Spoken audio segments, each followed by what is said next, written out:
Wancii fi Abbichuu. Haroon Wancii fi Abbichuun haala gaariin wal hubatan.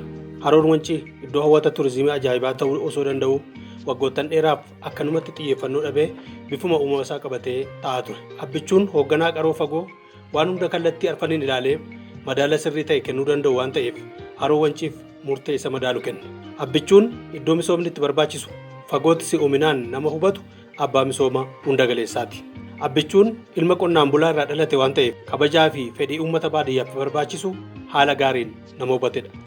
Haaluma kanaan qonnaan bultoota ganda baadiyyaa haroo Wancii iddoo hawwata turizimii sana jiraniif manneen viillaa sadarkaa biyyoota gurguddatanii dinagdeen badhaadhanii ijaaruufiin waan isaan barbaachisu karaa ammayyaa ta'een hunda guutee fi keessa jiraachaa jiru.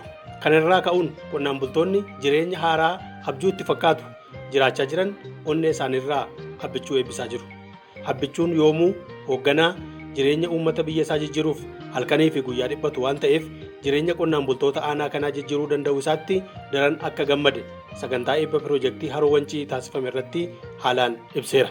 Yeroo ammaa kana iddoon hawwata turizimii haroo Wancii biiftuu gannataa fakkaachuun namoota gara sana deeman fuula ifaa fi bareedina ajaa'ibaatiin simachuu irratti argamti.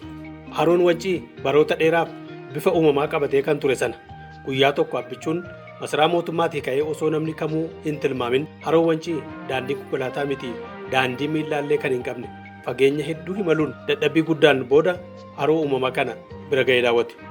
Akkuma achi ga'een haroo uumamaa burqituu fi bosona gamaa gamanaa bareedinni isaa ija narraa hin buqqafatinaa jedhu argee hedduutti gammade.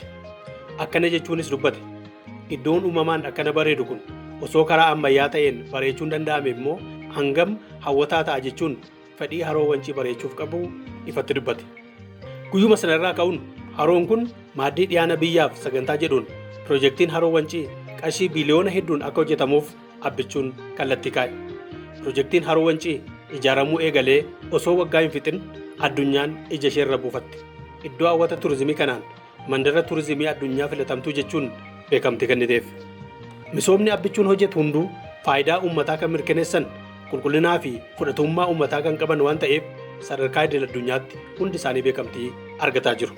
Kanaafuu Abbichuun looreetii nageenyaa qofa osoo hin taane looreetii misoomaatis.